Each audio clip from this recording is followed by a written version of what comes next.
Thank you, Mr. Chair.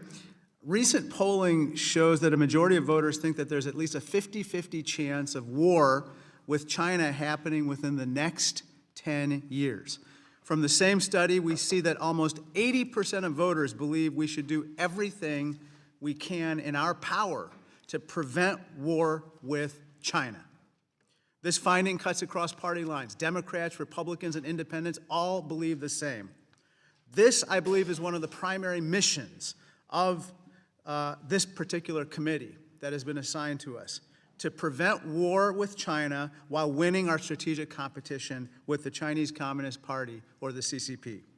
But to prevent war and to win the competition, we have to be strong. And part of being strong is having a robust defense industrial base that deters aggression by our adversaries. I want to show you a couple of visuals, one that shows U.S. defense spending immediately around the time of World War II, and then another that shows our defense production since World War II. As you can see, coming out of World War I, our defense industrial base weakened and continued to be very weak throughout the entire interwar period between World War I and World War II. Nazi Germany and Imperial Japan noticed. This picture here, this chart, I respectfully submit, shows how we invited Pearl Harbor and the start of World War II. Now, as you can see on my second chart, this pattern unfortunately repeats itself. The industrial base strengthened in World War II, then weakened again precipitously, inviting yet another war, this time in Korea. Then again, we see this pattern repeat.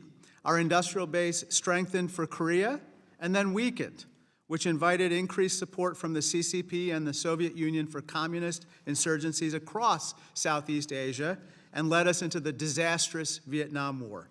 Folks, the lesson of this history is this: we cannot invest in our defense industrial base only after a conflict begins. Dictators notice when our industrial base weakens. That's when bad things happen.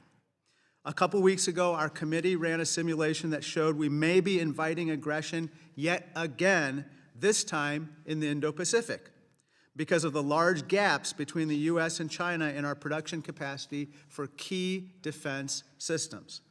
Related to this gap is that the U.S. defense industrial base currently relies on, of all nations, China for essential components and materials. One of these vulnerabilities is our supply of critical minerals, which we need in order to produce modern weapon systems. Unfortunately, the CCP has a monopoly over many of these materials, as you can see here, including with gallium. We import 100% of our gallium from China, antimony, and germanium. Gallium and germanium are used for, among other things, infrared systems. Antimony is used to harden the lead in our ammunition and bullets.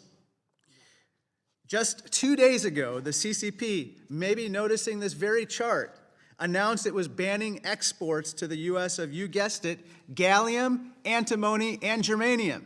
G-A-G, it makes me gag. These export controls are another reminder that dictators around the world are becoming more aggressive, and they're probing the U.S. and our allies for our weaknesses. While our defense industries struggle to support Ukraine while deterring aggression in the Indo-Pacific, the CCP is pursuing what some have called the most extensive military buildup since World War II. And Vladimir Putin, for his part, has transformed Russia into a flat-out war economy. Today's hearing is not about going to war. It's about preventing war from happening in the first place. History tells us we need a healthy defense industrial base now to deter aggression and make sure the world's dictators think again before dragging the U.S. and the world into yet another disastrous conflict. Thank you, and I yield back.